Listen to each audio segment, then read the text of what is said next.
here with Carl Parnell, who plays bass guitar for SYLOSIS in Denver, Colorado, on their very first stop of their current U.S. tour here.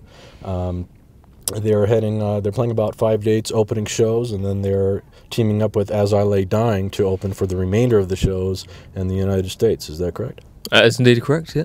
And let me ask you guys, this is going to be your second time in the United States, or have you been here more than that? Second time, yeah. We played the New England Metal Fest about 2 years ago. Okay. Just the one show? Yeah, That's a long flight for one show, and then go all the way back. We're out for like 5 days. It's just like a holiday, really. How did this come about? Did As I Lay Dying, did they just get in touch with you and say, hey, we're going to be doing a tour, and they asked you to tag along? We toured them twice, once in the UK, like a short run, and once in Europe. So I guess they like us, and they asked us to open the tour in the US, so we obviously said yes. SYLOSIS has been together as a band about 10, 11 years, around 2001 or so, would you say? Yeah. And you've been in the band since almost day one, is that correct? Yeah, pretty much, yeah. How did, were you in previous bands prior to SYLOSIS? Was there anything serious or just... No, I mean, I was like 15, 16. Like, we literally just starting up as kids wanting to play metal, and yeah, just went from there. Learned how to play it as I was going along, and here I am 10 years later. Your set list, what does it consist of that we can expect? Could we expect maybe half the songs from your last two albums, Conclusion of an Age and Edge of the Earth, half and half, or could we expect more songs from your current album and some stuff from your EP? What does it look like? Nothing off the EPs, because they're all in drop D tuning, and we've only got like one guitar each, so we can't tune, otherwise it'll mess the guitar up. So yeah, it's like half and half from the last two albums, I'd say. The differences between the United States and European venues, since you've been here prior in the U.S. before, I know it was only a short stint, but are you familiar with the differences? Are there pros and cons? Is the sound about the same? The lighting? The fans in general? Is it about the same, or would you say they're better in Europe or better in parts of the U.S.? Europe, I'd say, is better for like band care, like catering and stuff, because all European promoters are well up for like making sure the band are well fed and they get things like that. But taking care of the band, like the food. And unfortunately, I've been told that promoters here don't really care. Yeah. But other than that, it's about the same. About the same, yeah.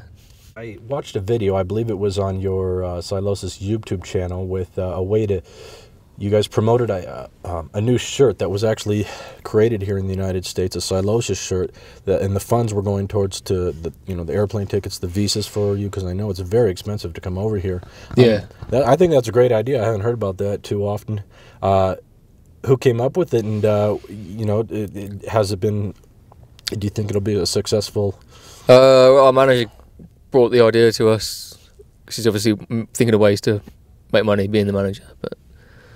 Yeah, I think we're like at 80% of our target that we want to reach, and if people pledge, they get like an exclusive shirt that you can only get here, and a brand new song that we won't release on any albums, and like exclusive tour videos of the US, and yeah, so it's worthwhile, I think. I've heard that you guys, one of your priorities was to come back to the United States to tour. I can't imagine it being very cost effective, because these days, again, with the visas and the flights and everything else, and renting a vehicle to travel across the United States is very expensive. Have you guys wanted to, has this been a reason why maybe you haven't been over here as often as you like, because of the expenses? Oh yeah, definitely. It's very expensive. And even the visas alone put us in a lot of trouble money-wise, but...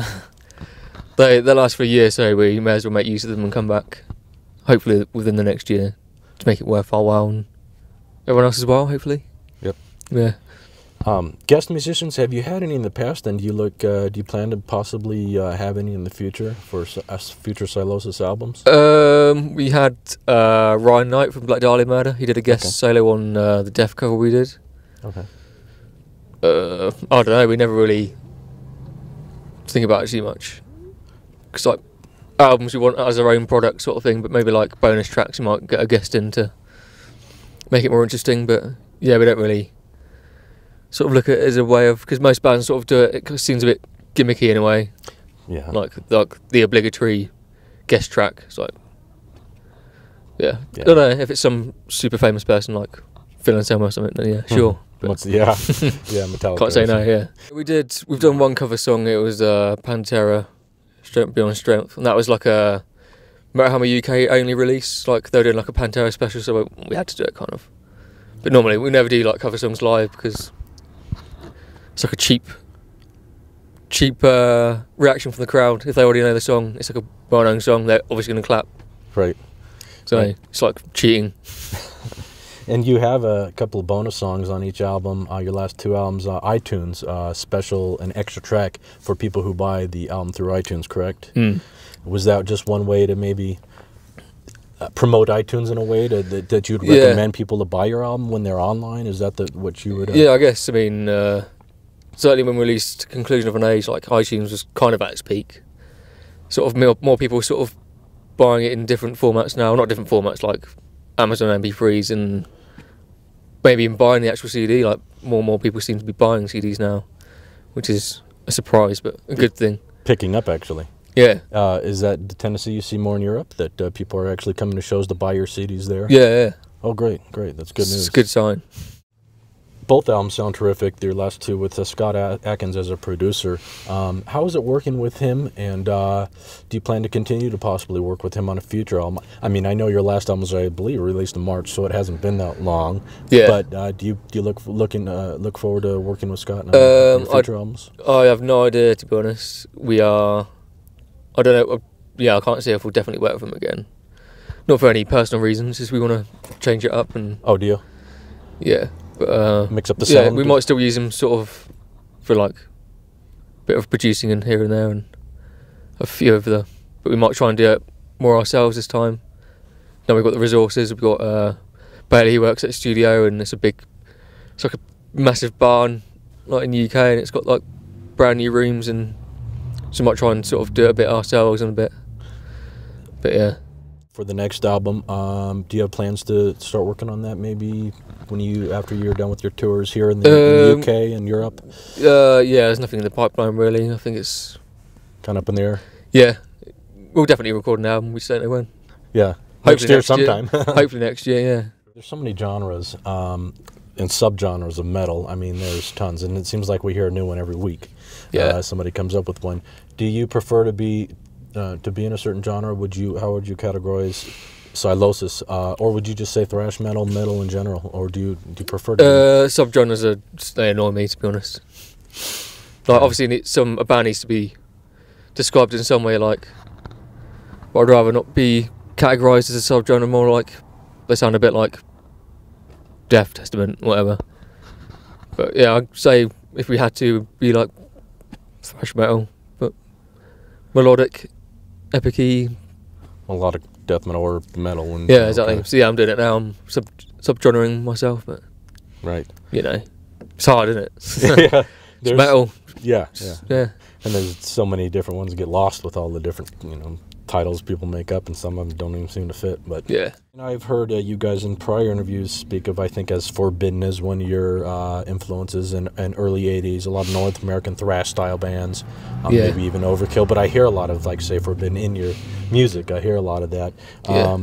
Is that your primary influence? Would be the thrash metal from that era? Josh is definitely into his proper '80s thrash, but he's a lot of prog as well, a lot of Rush and Yes and bands like that are sort of creeping in. Like, it may not be obvious in the album, but there's definitely hints in there that people, fans of Rush, might have.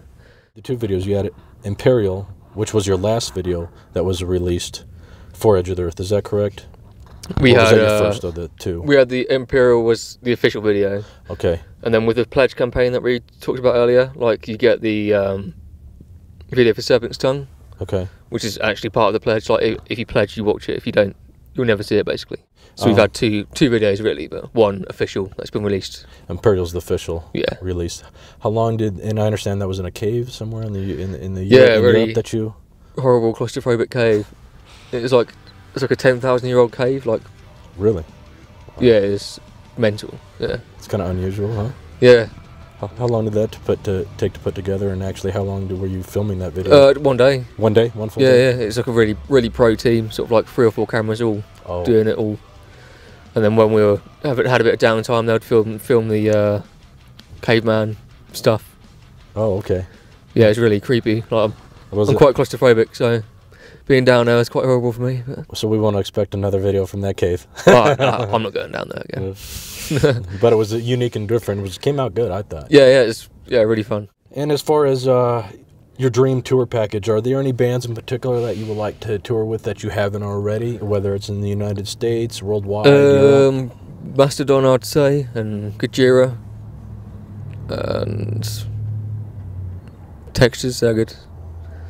Those would be good ones. And Sonosphere would that you consider your highlight of as far as the tour so far in your career? Yeah, opening the main stage, like we played technically after Metallica. Like they finished the night before and we opened the main stage the day after. And that was 45,000 people. When you head back to Europe, and do you have tour plans after that? Nothing set in stone, nothing really, yeah. Loads of tours sort of in the works and stuff, but nothing... Nothing on paper yet? Yeah, no. Nothing official? No. Time off and get healthy again from eating all the food. We just had the One-Up burger from the One-Up bar across the street, which is a deep fried glazed donut cut in half of chicken and cheese and bacon in the middle. Sounds healthy. Yeah. That'll keep you full for a while. Yeah, I'm feeling quite sick, to be honest. Well, that should about do it here. Thanks a lot for taking your time out for this interview. Carl, I appreciate it, and have a good rest of the tour. Thank you very much. Thank you. Cheers.